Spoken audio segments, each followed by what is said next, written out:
And I think that that's going to be the next step for a young team. And for a young team, sometimes you need it really structured. Sometimes you need to know what's coming. Sometimes you need to know exactly who's going to get the ball and when. Well, good defenses are going to take advantage of that right away, and you're going to be limited. So the goal for us is to put them in positions to make plays and allow them to do what they do best. So that's the simple version of what the philosophy is on the offensive end. The Indiana Fever are making waves in the WNBA, and not just for their rising star, Caitlin Clark. After a season that saw the franchise make its first playoff appearance in 8 years, the team is doubling down on its championship aspirations by bringing in a familiar face, Stephanie White. The 2023 WNBA Coach of the Year returns to the Fever with a history of success as both a player and coach. Her challenge? Turning a playoff contender into a perennial powerhouse. White's arrival marks a bold new chapter for the Fever, following their decision to part ways with Christie Sides. Despite navigating a tricky rebuilding phase and steering the team to the postseason, Sides faced criticism for her handling of Clark, the reigning WNBA Rookie of the Year. Now, with White at the helm, Indiana is setting its sights on maximizing Clark's potential and, more importantly, turning her into a leader capable of steering the Fever to multiple championships. For White, the vision starts with building a strong rapport with Clark, whose basketball IQ and scoring prowess have already drawn comparisons to some of the game's greats. Pace. One of the downfalls of having, a veteran team like we had in Connecticut was we weren't very fast. We didn't play very fast. One of the great things about Indiana is they love to play fast, right? So, what you want to play, I want to play with great pace. It's too hard in our league, and defenses are too good to allow them to get set, to allow them to be able to predetermine what you're going to do. Speaking on the Coaching You podcast, White outlined her plan to elevate Clark's game. She's adjusted really quickly to this league, and now it's about becoming not just a great player, but becoming a great leader for this team. White said, so that we can win not just a championship, but championships. This emphasis on leadership comes as the Fever continue to lean on Clark as the centerpiece of their roster. While Clark's on-court exploits last season were nothing short of spectacular, White is focused on sharpening her efficiency and decision-making. In her first conversation with Clark, White zeroed in on what matters most: development. I asked her, how do you want to improve? What are some of the things you want to work on? White shared. From there, we'll figure out how to make those improvements happen and, in turn, make our team better. This collaborative approach is a hallmark of White's coaching style, one that helped her achieve remarkable success with the Connecticut Sun. Her ability to nurture talent and build cohesive units is a skill set the Fever hope will translate to a team brimming with potential. So I also want our players to use their instincts and to play free. We want to make plays, not run plays, right? We want to have sets that give us certain spacing that we want, depending upon our rotations, who's on the floor, who we want to attack, what matchups we want to get to, how can we manipulate them. So we'll have certain play calls that just give us space. White's tenure as a player with the Fever and her deep ties to Indiana basketball only add to her credibility. Clark, for her part, has embraced the challenge. Known for her relentless drive and ability to step up in big moments, she is eager to take the next step in her career under White's guidance. It's exciting to have a coach who understands what it takes to win at the highest level, Clark said in a recent interview with the Indianapolis Star. I'm ready to work and grow into the leader this team needs me to be. To operate, and then whichever play we make, whichever pass we make determines, one of three actions that our players can read from. And so really giving them the freedom to play within a system, to get to the matchups and really challenging them to find the matchups, the reads, the shots that we want. The Fever are banking on the combination of White's coaching acumen and Clark's star power to propel them into the WNBA's elite ranks. With off-season training already underway, the buzz surrounding the team is palpable. As White put it, we're building something special here, and Caitlin is at the heart of it. If her plans pan out, the Fever might not just win their next championship, they could be setting the stage for a dynasty. Heading into the 2024 WNBA expansion draft, the Golden State Valkyries hold all the cards. But the Indiana Fever could change that with one bold move. The other 12 WNBA teams were allowed to protect 6 players from being drafted by the Valkyries. But that leaves plenty of talented players available for selection. The protected lists have already been submitted to the league, and they will not be made public before the draft, which begins at 6:30 p.m. on Friday. Most projections made by WNBA analysts assume that each team will protect its top 6 rotation players, along with a handful of players who fall under unique protection rules. With the Fever front office facing concerns about the pieces the team could lose around superstar Caitlin Clark, the best move may be to go on the offensive and strike a deal for the Valkyries to select its highest-paid player. ESPN's Kevin Pelton pitched the idea in his mock WNBA expansion draft, explaining that the Fever may be the most motivated team to get the Valkyries to take a particular player. He suggests that Indiana could offer Golden State an improved 2026 WNBA draft pick in exchange for agreeing to select Katie Lou Samuelson in Friday's expansion draft. The 27-year-old fell out of Christie Sides' rotation toward the end of the season, playing just 5 minutes as the Fever got swept in the first round of the playoffs. However, she is under contract for a team-high $180,250 salary in 2025. If the Fever don't secure a deal beforehand, the team could be vulnerable to losing a valuable depth player on a better contract like Temi Fagbenle, Damiris Dantas, or Grace Berger. In Pelton's mock, this aggressive strategy would be the first trade of the expansion draft. Making trades before Friday offers the Valkyries flexibility to use the power they hold as drafters to stockpile better assets in the future. Although the WNBA has not held an expansion draft since the Chicago Sky joined the league in 2008, trading has proved a useful tactic in the expansion drafts held by other women's professional sports leagues, like the National Women's Soccer League. In 2024, 7 teams made trades prior to the NWSL expansion draft to acquire full roster protection from the incoming teams.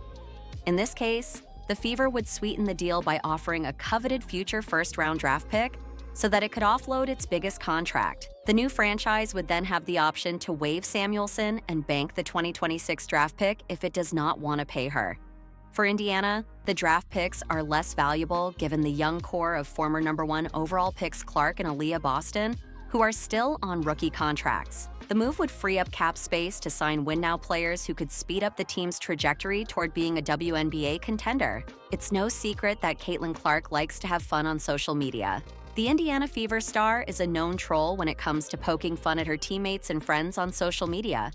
One of her recent victims was Indiana Pacers all-star Tyrese Halliburton. Clark made fun of Halliburton's toes, which prompted a foul reaction from his girlfriend, Jade Jones. On Friday, Clark decided to take aim at former Iowa teammates Jada Gyamfi and Hannah Stuelke. This is after the 2 Hawkeyes stars posted a video of themselves dancing on TikTok. Instead of praising her friends for their dance moves, Clark opted to take the opposite direction. More film and sleeping, less TikTok, Clark wrote in the comment section. It was Gyamfi who posted the video on her TikTok, and she just had to send a hilarious warning to Clark after being on the receiving end of the Fever star's latest troll job. "I'm so close to blocking you on socials," Gyamfi responded. "This was all in good fun, though, and no one's going to be blocking anybody on social media. At least we don't think so." Both Gyamfi and Stuelke started playing for the Hawkeyes in 2022, which was already Clark's 3rd year with the program. The trio played together for 2 years in Iowa before Clark took her talents to the WNBA. Their time together may have been relatively brief, but it is clear that they formed quite a bond, one that is deep enough for them to mercilessly troll each other on social media. Indiana Fever star Caitlin Clark issued a heartfelt goodbye to teammate Temi Fagbenle after the veteran forward was snatched by the Golden State Valkyries in Friday night's expansion draft. Though Fagbenle's first season with the Fever was largely derailed by a myriad of injuries, the 32-year-old showed flashes of brilliance during Indiana's postseason push. Over 22 games, 2 of which she started, Fagbenle averaged career highs in points, 6.4, rebounds, 4.7, and assists, 0.9. Not long after being drafted by the Valkyries, Fagbenle thanked Fever players and fans for welcoming her to Indiana with open arms. "Thank you for a great season, Indiana Fever," she captioned her Instagram post. "To my teammates, we had a season of revelations and growth. So proud of y'all for persevering. Thank you for lifting me and each other. F the noise. Keep growing together. Thank you for the consistent energy. Indy fans, y'all are solid, very grateful, very blessed." Taking to the comment section, Clark penned a touching farewell to Fag Bentley. "Love you, Tem. Gonna miss you," she wrote alongside a heart emoji. Fever guard Lexi Hull additionally chimed in, "Going to miss you, Tem," with 3 heart emojis. Fag Bentley's departure from Indiana came as a bit of a surprise to fans and pundits alike, with many questioning why the Fever didn't elect to protect her from the expansion draft using one of their 6 spots.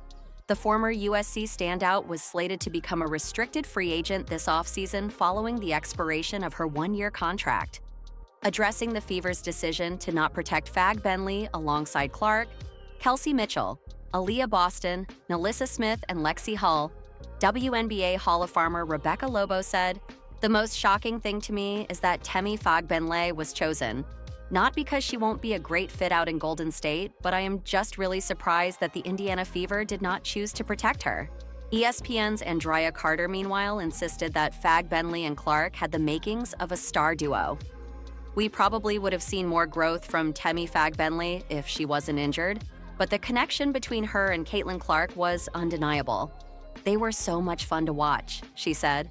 Fag Bentley was set to be a restricted free agent after her 1-year contract expired following the Fever's loss in the playoffs. But Indiana elected not to protect her for the expansion draft, and now Clark and company will be moving forward without a key bench piece. In addition to Fag Bentley, the Valkyries also acquired Las Vegas Aces star Kate Martin, who played alongside Clark at Iowa for 4 seasons.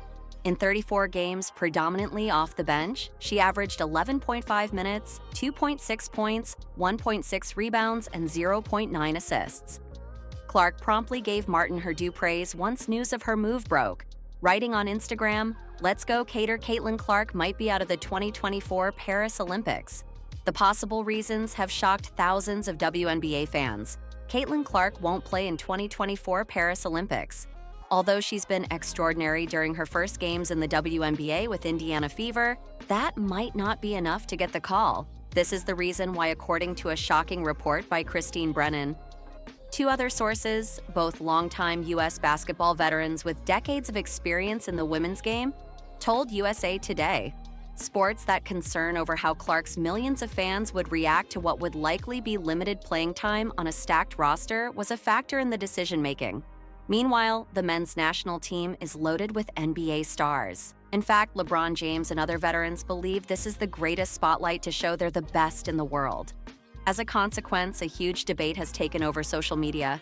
If Caitlin Clark has delivered enormous TV ratings and attendance records due to her talent, Paris 2024 seemed like a golden opportunity to boost women's basketball. Christine Brennan also explained that some sort of jealousy could be part of the equation to leave Caitlin Clark out of the 2024 Paris Olympics. A possible reaction from fans to those possible few minutes for the rookie doesn't seem to be a very strong argument by the WNBA veterans. If true, that would be an extraordinary admission of the tension that this multi-million-dollar sensation, who signs autographs for dozens of children before and after every game, has caused for the old guard of women's basketball. The 2 people spoke on condition of anonymity because of the sensitivity of the matter. According to the report from Shams Karania, this will be the final roster for USA Women's National Team. Brittany Griner, Alyssa Thomas, Aja Wilson, Brianna Stewart, Diana Taurasi, Nafisa Collier, Jewel Lloyd, Kelsey Plum, Jackie Young, Chelsea Gray, Kalia Copper, and Sabrina Ionescu. People love nothing more than to talk about Caitlin Clark, whether those speaking love her or hate her. Once again, the Indiana Fever star is at the center of attention after Temi Fag Bentley was selected by the Golden State Valkyries in Friday's expansion draft.